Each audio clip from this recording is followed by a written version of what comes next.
Shalom bien-aimés dans le Seigneur, nous sommes dans notre troisième semaine de notre 40 jours. Nous avons fait 5 semaines. Donc nous avons fait 5 semaines avec quelques jours. Nous sommes dans notre troisième semaine dans notre 40 jours de jeûne.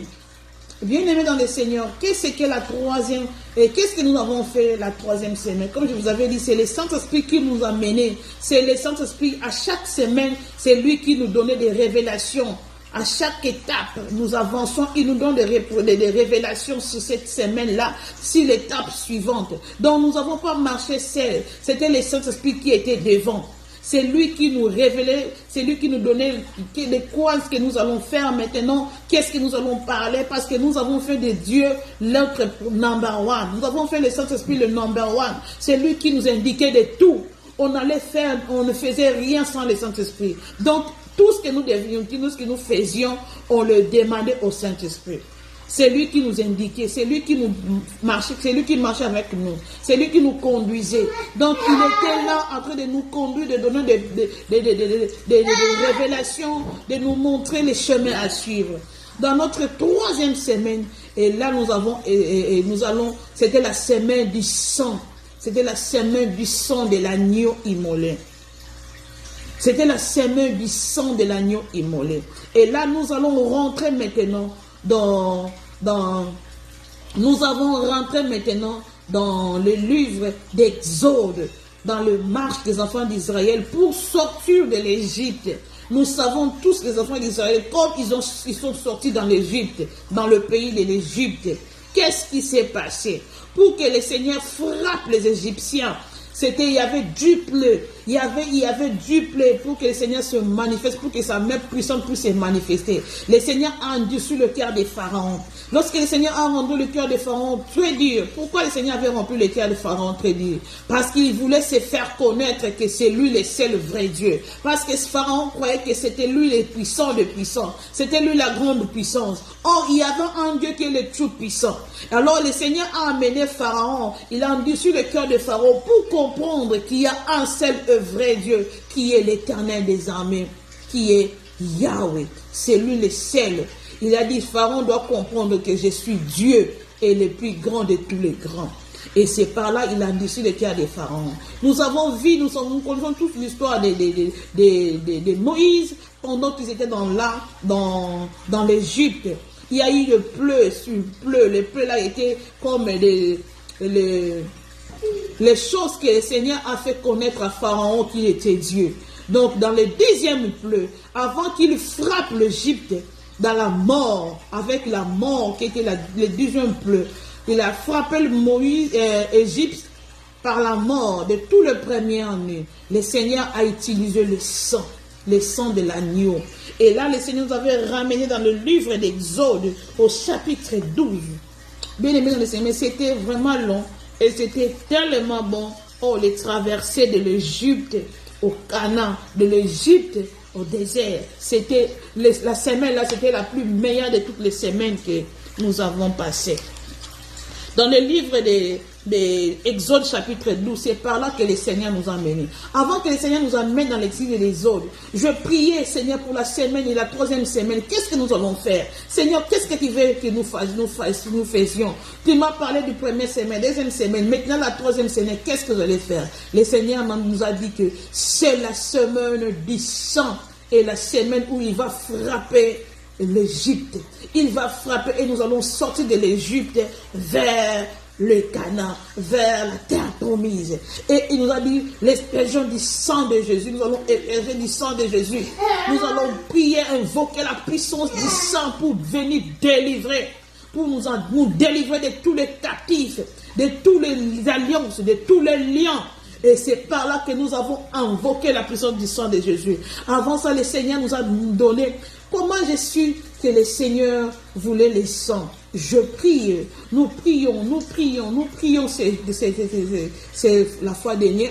Lorsqu'on a prié, le Seigneur m'a amené dans le livre de Lévitique.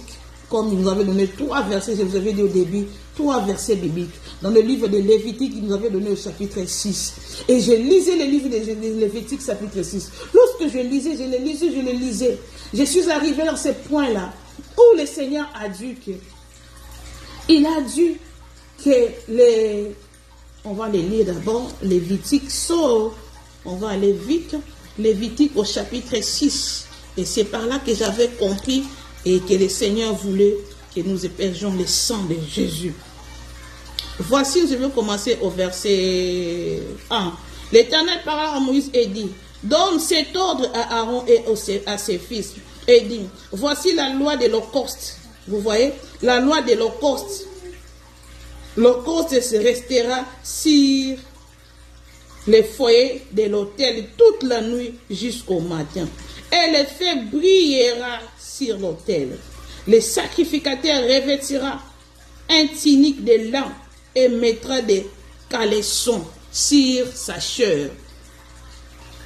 Il enlèvera la cendre faite par le feu qui aura consumé de l'holocauste sur l'autel.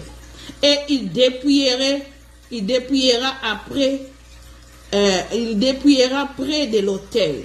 Puis il quittera ses vêtements et mettra d'autres pour porter la cendre hors du camp dans un lieu pur. Le feu brillera sur l'autel et ne s'éteindra point chaque matin. Le sacrificateur y allumera du bois, arrangera de l'holocauste. Il brillera la grâce des sacrifices d'action de grâce. Le feu brillera continuellement sur l'autel et ne s'éteindra pas. Et c'est par là que j'ai dit, de l'holocauste. Pourquoi ils ont parlé de l'holocauste? Donc le Seigneur voulait que cette semaine, que ce soit la semaine de l'holocauste. Qu'est-ce que faisaient les sacrificateurs? Je me suis dit, les sacrificateurs, ils priaient. Ils prenaient des sons des animaux qui leur étaient apportés pour prier pour le péché et fumiger les sangs là. Et ces sangs-là qui venaient essuyer le péché. Et c'est par là que je commençais à réfléchir sur les sangs. Et je priais le Seigneur. Le Seigneur, qu'est-ce que tu veux nous parler par là? Le Seigneur a dit, c'est la semaine du sang. Vous allez maintenant prendre les sangs de l'agneau. Ce n'est plus les sangs des animaux. Ce n'est plus les sangs de chèvres, de moutons, les sangs de bœufs. Maintenant, c'est le sang de l'agneau qui va maintenant nettoyer vos péchés, qui va maintenant enlever toute votre condamnation. Et c'est par là que le Seigneur m'a mené dans le livre d'Exode. Et lorsque je suis arrivé dans le livre d'Exode, j'ai lu maintenant le livre d'Exode. La marche des enfants d'Israël, comment est-ce que ça se faisait? Si nous lisons Exode chapitre 12, vous allez comprendre déjà les titres, on a donné les titres. L'institution de la Pâque. L'institution de la Pâque. Et voilà, c'était la semaine du pain sans levain.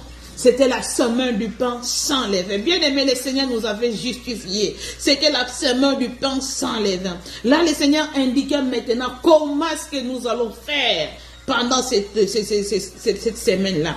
La Bible dit au verset 12, au verset... Et le verset...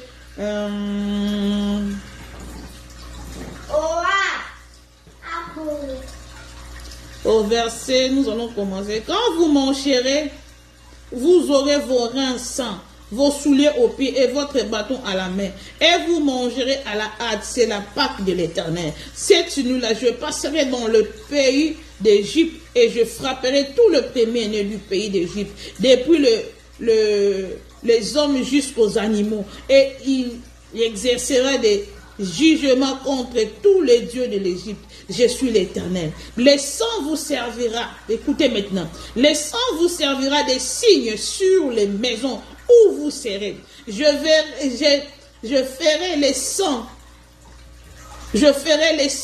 et je passerai par-dessus vous et il n'y aura point de plaie qui vous détruira quand je frapperai le pays d'Égypte. Et voilà là on a lu. Le Seigneur nous a dit encore. Vraiment bien aimé, c'est beaucoup de choses. C'est beaucoup de choses. Le Seigneur nous avait parlé de beaucoup de choses sur ça. Il nous avait parlé de beaucoup de choses.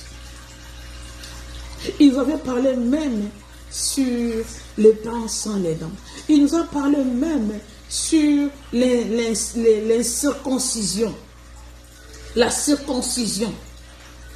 La circoncision. Qui devait manger, qui devait invoquer le sang de Jésus? Seulement ceux qui sont circoncis.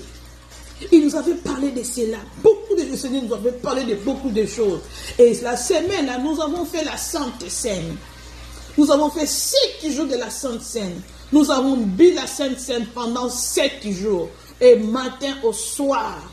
Et ce n'était pas matin, midi, on buvait à midi et à 21h. Nous avons bu la Sainte Seine pendant 7 jours. Et tous les jours, c'était 2 fois par jour. On avait mangé que le pain sans levain. Nous avons préparé le pain chez nous. On a préparé le pain. On a fait du jus pour la Sainte Seine. Donc, le Seigneur nous avait déjà préparé ça bien avant même les 40 jours. Chacun de nous, on ne savait même pas. Chacun de nous avait préparé le jus. Il avait préparé du jus, chacun de nous. On ne savait pas. Moi, j'avais préparé les jus chez moi. La sœur a préparé. Donc, chacun de nous avait préparé les jus. Lorsque le Seigneur nous avait donné la sainte, le moment de jeûne là, on ne savait pas. Nous, on avait préparé du jus. Mais le Seigneur, il nous amenait déjà parce qu'il savait qu'il y aura le temps. Parce qu'on n'avait même pas le temps d'aller au store pour acheter des choses. Des choses qu'on avait, ces choses-là que le Seigneur nous avait déjà préparé ça bien avant. Et nous avons fait la Sainte Seine pendant 7 jours. Nous avons fait des déclarations. Nous avons invoqué la puissance du sang pour nous délivrer, pour nous laver. Et que le sang de Jésus aille détruire toutes les choses diaboliques. Aille détruire tout ce que le diable préparait pour cette année 2023, le 24, pardon. Nous avons invoqué le Saint-Esprit. Et arrivé dans le 7e jour, dans disons, la 3e semaine, c'était le 21 jour. Déjà le 20e jour, dans notre 20e jour, c'est par là que le Seigneur nous avait aussi parlé. C'était le 20e jour. Le Seigneur nous parlait dans le 20e jour. Il nous disait, vous êtes au milieu de votre 40 jours. Et il nous a parlé de beaucoup de choses. Voilà ce que vous allez faire dans le milieu ici. Et c'est par là que je suis avec vous toujours. Croyez que je suis avec vous. Et tout ce que vous faites, je l'approuve. Et vous avez la puissance. Le 20e jour, on ne savait même pas que c'était le 20e jour. Or, le Seigneur nous avait rappelé que c'était le 20e jour, qu'il est avec nous, il nous conduit toujours. Et le dernier jour de notre 20, c'était le 21e jour, le dernier jour de la semaine, de 3e semaine là. Qu'est-ce qui s'est passé le dernier jour? Nous avons fait 7 tours.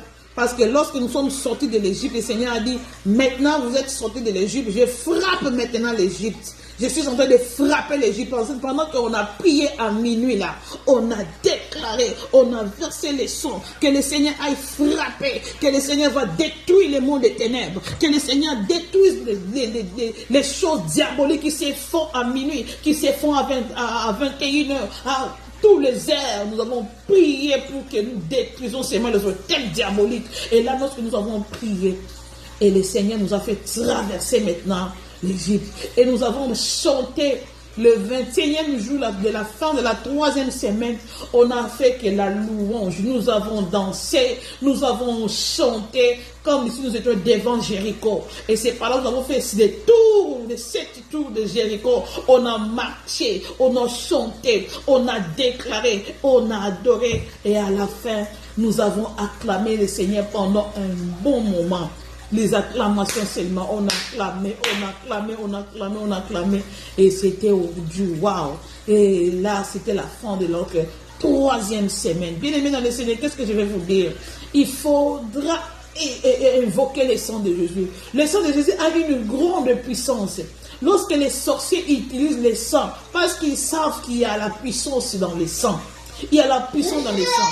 Nous, maintenant, nous ne buvons pas le sang des humains. Nous ne buvons pas le sang des animaux. C'était avant. Maintenant, nous avons le sang de Jésus. Le sang le plus cher. La Bible dit qu'il est le sang de Jésus qui plus que le sang d'Abel. Et nous avons ces sangs-là. Et ces sangs-là, lorsque nous invoquons le sang de Jésus, ça nous libère dans les condamnations. Ça va nous libérer dans les lois. Ça va détruire les œuvres du diable. Le sang de Jésus justifie. Le sang de Jésus purifie. Le sang de Jésus nettoie. Il faut avoir l'habitude d'invoquer les sangs. Et avoir l'habitude aussi de prendre la Sainte Seine. Et si vous avez l'église où la Sainte Seine ne se font pas, bien aimé dans le Seigneur, il faut parlez avec votre pasteur. Parce que la Sainte Seine, ça a une grande puissance. Le Seigneur nous avait recommandé la Sainte Seine. Il a dit, faites ceci en mémoire de moi. À chaque fois que vous réunissez, faites ceci en mémoire de moi. Dans le livre de 1 Corinthiens, au chapitre, je crois, 1 Corinthiens, au chapitre 14. Si je ne me trompe pas, la Sainte Seine est recommandée. Et ça délivre. La Sainte Seine, ça délivre. Ça délivre vraiment.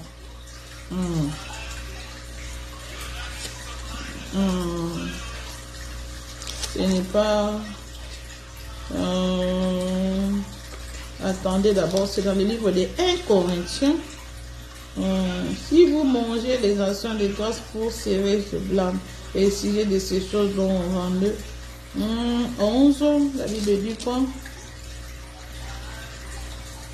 Verset 23. Car je récite du Seigneur. Ok.